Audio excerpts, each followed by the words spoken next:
اپنے محبوب رسول کو بھیجا، اور کس لیے بھیجا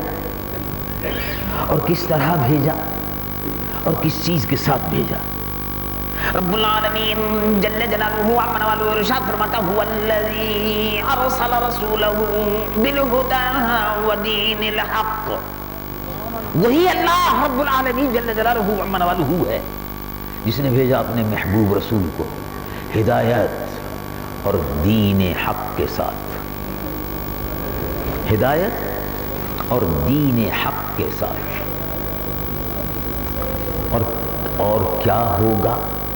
یہ رسول اللہ اور رسول پاک صلی اللہ علیہ وسلم جس ہدایت کو لے کر قرآن اور جس دین کو لے کر اسلام، یہ دین حق کو لے کر تشریف لائے ہیں اور کتاب ہدایت کو لے کر رسول اللہ تشریف لائے ہیں، یہ کیا ہوگا؟ یہ کیا ختم ہو جائے گا؟ یہ دو چار عیسائی اور یہودی، روسی اور امریکی اور ہندو اور بھارتی اگر کوشش کریں تو کیا یہ مسلمانوں کو ختم کر سکیں گے؟ تو اللہ رب العالمین خود جواب دیتا ہے۔ رب العالمین جل جلالہ عمن والو ارشاد فرماتا هو الذی ارسل رسولہ بالہدی ودین الحق لیظہرہ علی الدین کلہ وکفی باللہ شہیدا۔ یہ دین جو رسول اللہ لے کر تشریف لائے ہیں، یہ دین سارے دینوں پر غالب ہو کر رہے گا، اسلام کفر پر غالب ہو کر رہے گا، اور یہ دین سارے عالم میں پھیل کر رہے گا۔ اس کا رستہ کوئی نہیں روک سکتا، اس کا رستہ کوئی نہیں روک سکتا۔ اب میں آپ کو ایک بات بتاتا ہوں، ہم یہ شکایت کرتے ہیں کہ امریکہ عالم اسلام پر غلبہ حاصل کر رہا ہے، امریکہ کی گرفت میں ہم لوگ چلے گئے، امریکہ نے ہمارے ٹیٹوے پر ہاتھ رکھا ہوا ہے، سعودی عرب کے ٹیٹوے پر امریکہ کا ہاتھ ہے، مصر کے ٹیٹوے پر امریکہ کا ہاتھ ہے، پاکستان کے ٹیٹوے پر بھی امریکہ کا ہاتھ ہے، ترکی کے ٹیٹوے پر امریکہ کا ہاتھ ہے، ہر جگہ امریکہ امریکہ امریکہ، یہود اور امریکہ۔ یہ اسلام دشمن قوتیں مسلمانوں کے سروں پر بیٹھ رہی ہیں، لیکن آپ کو یہ معلوم ہے،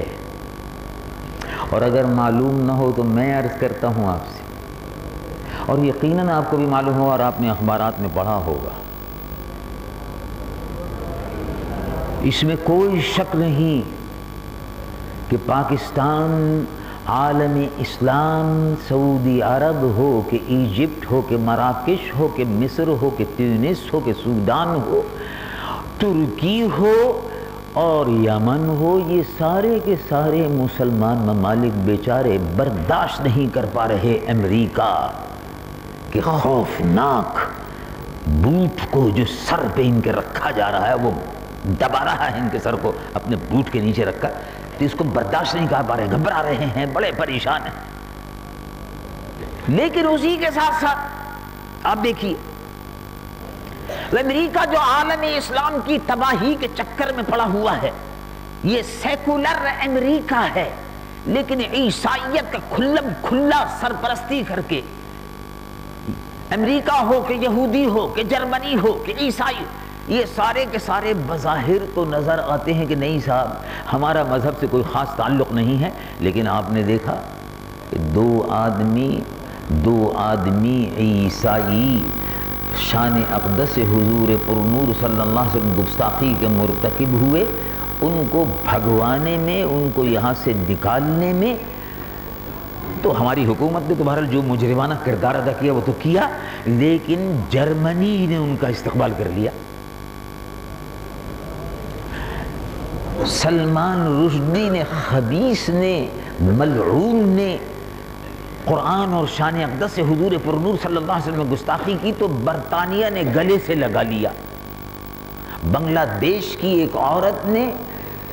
اس خبیثہ نے قرآن اور اسلام پر حملے کیے تو سویڈن اور یورپ کی حکومت نے اس کو سر پہ بٹھا لیا۔ یعنی یہ لوگ بظاہر یہ کہتے ہیں کہ ہمارا مذہب سے کوئی تعلق نہیں، لیکن اگر کوئی مسلمانوں کو، اسلام کو اور حضور پر نور صلی اللہ علیہ وسلم کی شان اقدس میں گستاخی کرے، اسلام کو مسلمانوں کو گالیاں دے، قرآن کی شان میں گستاخی کرے، قرآن مجید و فرقان حمید کے اوپر حملہ آور ہو، تو یہ سارے کے سارے عیسائی مل کر ان لوگوں کو سر پر بٹھا لیتے ہیں، ان کو پناہ دیتے ہیں۔ اب ایک رستہ اور نکل آیا، یعنی اگر کسی کو امریکہ کا ویزا نہ ملتا ہو، اگر کسی کو جرمنی کا ویزا نہ ملتا ہو، اگر کسی کو ہالینڈ کا ویزا نہ ملتا ہو، کسی کو سویڈن کا ویزا نہ ملتا ہو، رسول اللہ کی شان میں گستاخی کرو، لو امریکہ فوراً ویزا دے دیتا ہے۔ ایک رستہ اور کھول دیا، اور ہماری حکومت بھی کہتی ہاں بھائی جانا ہے تو سبحان اللہ جاؤ، ہم تمہارے ساتھ ساتھ ہیں، تمہارا ساتھ دیں گے، اس لیے کہ ہم امریکہ کو ناراض نہیں کر سکتے۔ امریکہ تو روٹی دیتا ہے، امریکہ لقمہ دیتا ہے، اور امریکہ جنے کیا کچھ دیتا ہے، تو ناراض بیچارے نہیں کرنا چاہتے۔ اللہ ناراض ہو جائے، رسول ناراض ہو جائے، امریکہ ناراض نہ ہو، مسئلہ یہ ہو گیا۔ تو امریکہ سے اور عالم اسلام اور کفر کے اس معرکے میں، جبکہ امریکہ گردن پر سوار ہے مسلمانوں کی اور عالم اسلام کی، ایسے میں آپ یہ ذرا غور فرمائیے کہ امریکہ کا کیا حال ہے۔ اب اس پر سوچئے کہ امریکہ کا کیا حال ہے۔ ہمارا حال تو امریکہ کی وجہ سے برا ہے، تو امریکہ کا کیا حال ہے؟ امریکہ تو بہت خوشحال ہوگا۔ امریکہ کا عالم یہ ہے کہ امریکہ کی رپورٹ یہ ہے، اخبارات کی رپورٹ یہ ہے کہ سب سے زیادہ جو مذہب اس وقت امریکہ میں پھیل رہا ہے وہ مذہب اسلام ہے۔ یہ اخبارات کی رپورٹ ہے۔ دنیا پاکستان سے زیادہ مسجدیں اگر بن رہی ہیں تو امریکہ میں بن رہی ہیں۔ مسلمانوں کی آبادی اب سے 20 سال پہلے امریکہ میں مسلمانوں کی آبادی اب سے 1947 یعنی 45 سال، اب مسلمانوں کی آبادی اب سے 45 سال پہلے صرف 15,000، اب سے 45 سال پہلے مسلمانوں کی آبادی امریکہ میں صرف 35,000، اور 47 برس کے بعد 45 برس کے بعد مسلمانوں کی آبادی 45 لاکھ، اور اب یہ کہا جا رہا ہے یہ صدی کے ختم ہونے سے پہلے امریکہ میں دنیا کا سب سے بڑا مذہب، عیسائیت کے بعد اسلام سب سے بڑا مذہب ہوگا انشاءاللہ تعالی۔ کیا بات ہے، مسلمانوں کے پاس روٹی نہیں، مسلمانوں کے پاس گیہوں نہیں، مسلمانوں کے پاس آٹا نہیں، مسلمانوں کے پاس گیس نہیں، مسلمانوں کے پاس بجلی نہیں، اور اگر بجلی اگر ہے بھی تو اس کی قیمت مقرر کرنی چاہیے امریکہ سے پوچھ کر، اگر گیس موجود ہے تو اس کی بھی قیمت مقرر کرنی چاہیے امریکہ سے پوچھ کر، اگر آٹا موجود ہے تو اس کی قیمت مقرر کرنی چاہیے امریکہ سے پوچھ کر، اگر گھی موجود ہے تو گھی کی قیمت مقرر کرنی چاہیے امریکہ سے پوچھ کر۔ لیجیے صاحب، کھانے میں پینے میں امریکہ امریکہ امریکہ امریکہ، لیکن تمام چیزوں کے باوجود، اس غربت کے باوجود، مسلمان غریب ہے، مسلمان مفلس ہے، مسلمان کنگال ہے، مسلمان سب کچھ ہے، لیکن اسلام امریکہ کی سرزمین پر، یورپ کی سرزمین پر، کینیڈا کی سرزمین پر تیزی سے پھیل رہا ہے۔ مسجدیں بن رہی ہیں، مسجدیں بن رہی ہیں، مسجدیں بن رہی ہیں، مسجدیں بنتی رہیں گی، اور انشاءاللہ ایک دن وہ آئے گا، انشاءاللہ ایک دن وہ آئے گا۔ کسی سے ڈرنے کی ضرورت نہیں ہے، آپ کو گھبرانے کی ضرورت نہیں ہے، آپ کو گھبرانے کی ضرورت نہیں ہے۔ جیسے پانی اپنا رستہ خود بنا لیتا ہے، کبھی دیکھا ہے پانی کو؟ پانی اپنا رستہ خود بنا لیتا ہے، اور روشنی بھی اپنا رستہ خود بنا لیتی ہے، اور سورج بھی اپنی روشنی دکھانے کے لیے اپنا رستہ بنا لیتا ہے۔ اسی طرح سے اسلام نور ہے، اس نور کی روشنی روح زمین پر انشاءاللہ العزیز پہنچ کر رہے گی، اور یہ میرے آقا حضور پر نور سید العالمین محمد رسول اللہ صلی اللہ تعالی علیہ وسلم نے خود ارشاد فرمایا، ذات اقدس حضور پر نور ختم مرتبہ صلی اللہ علیہ وسلم نے ارشاد فرمایا کہ ایک وقت وہ آنے والا ہے، اے میرے صحابہ، ایک وقت وہ آنے، صحابہ کو اس بات پر ایمان تھا، اور بہت سے مسلمان آج سنتے ہیں تو کہتے ہیں ہاں ٹھیک ہے حدیث ہوگی مگر شاید ضعیف ہوگی۔ لیکن صحابہ کو ایمان، دیکھو صحابہ کے ایمان کا عالم یہ تھا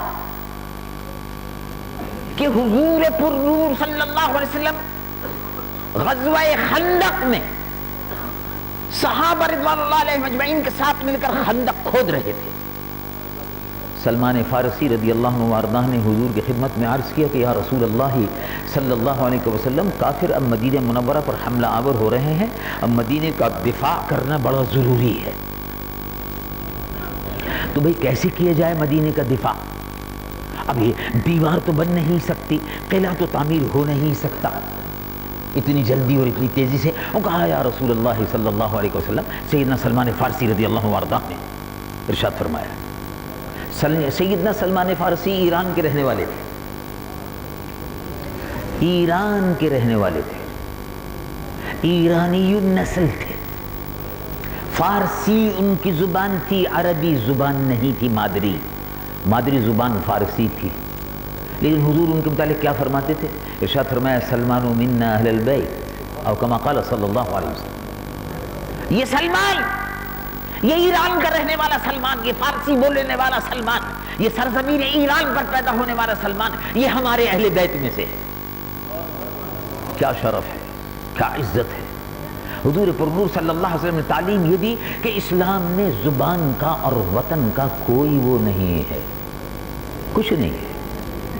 یہ زبان کا جھگڑا بھی بیکار ہے، ان کا یہ اردو بولتا ہے، یہ سندھی بولتا ہے، یہ پنجابی بولتا ہے، یہ پشتو بولتا ہے، یہ مکرانی بولتا ہے، یہ بلوچی بولتا ہے، یہ پشتو بولتا ہے، بولتے ہیں۔ یہ ساری زبانیں ختم ہو جائیں گی، زبان کے اوپر بے وقوف لوگ جھگڑا کرتے ہیں، زبانیں تو ساری ختم ہو جائیں گی، قبر میں مرنے کے بعد علماء سے پوچھو کون سی زبان ہوتی ہے؟ کبھی پوچھا آپ نے عالموں سے؟ جو آدمی اپنے سینے سے لگائے پھرتا میری زبان اردو، جو سینے سے لگائے پھرتا میری زبان سندھی، جو سینے سے لگائے پھرتا کہ میری زبان پشتو، جو سینے سے لگائے پھرتا میری زبان بنگلہ، جو بھی سینے سے لگائے پھرتا کہ میری زبان انگریزی، جو سینے سے لگائے پھرتا میری زبان جرمن، اس سے پوچھو، علماء سے پوچھو کہ مرنے کے بعد کون سی زبان ہوگی؟ کہا مرنے کے بعد وہی زبان ہوگی جو زبان مصطفیٰ تھی صلی اللہ علیہ وسلم۔ سب کی زبان عربی ہو جاتی ہے، قبر میں نہ کوئی سندھی ہے، نہ کوئی پنجابی ہے، نہ کوئی اردو ہے، نہ اردو معلّہ ہے۔